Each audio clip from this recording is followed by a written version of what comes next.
अहम खबर है, इल्जामात क्यों लगाए, वजाहत दो या सबूत दो। इलेक्शन कमीशन ने विफाकी वजीर आजम सवाती को जाती हैसियत में तलब करने का फैसला कर लिया है। जराए के मुताबिक उन्हें 31 अक्टूबर को बुलाया जाएगा। अकील अहमद से मजीद तफसीलात मालूम कर लेते हैं। अकील, इस हवाले से मजीद क्या तफसीलात हैं आपके पास?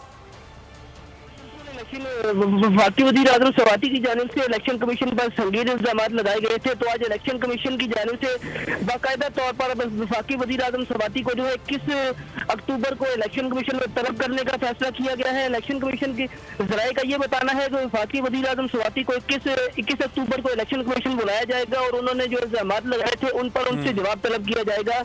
अगर आजम स्वाति जो है वो अपने इल्जाम के सबूत नहीं देते तो इलेक्शन कमीशन तौहीन अदालत कानून के तहत उनके खिलाफ जो है बाकायदा तौर पर इलेक्शन कमीशन इजलास में आज वफाकी वज़ीर आजम स्वाति और फवाद चौधरी के जो केसेस थे उनका जायजा लिया गया। वफाकी वजीर फवाद चौधरी की जानिब से इलेक्शन कमीशन में जवाब जमा कराने के लिए मजीद वक्त मांगा गया था। तो इलेक्शन कमीशन ने जो है वो फवाद चौधरी को मजीद वक्त दिया है, जबकि आजम स्वाति की जानिब से इलेक्शन कमीशन में दो बार जो है वो याद दहानी के बावजूद कोई जवाब नहीं दिया गया। तो अब इलेक्शन कमीशन ने बाज़ाब्ता तौर पर आजम स्वाति के खिलाफ जो है वो कार्रवाई का फैसला किया है। 21 अक्टूबर को उनको इलेक्शन कमीशन ने बुलाया है और अगर वो अपने इल्जामात का जो है वो जवाब या सबूत नहीं देते तो इलेक्शन कमीशन तौहीन अदालत कानून के तहत उनके खिलाफ। ठीक, अकील आपने अपडेट किया इस हवाले से, आपका शुक्रिया।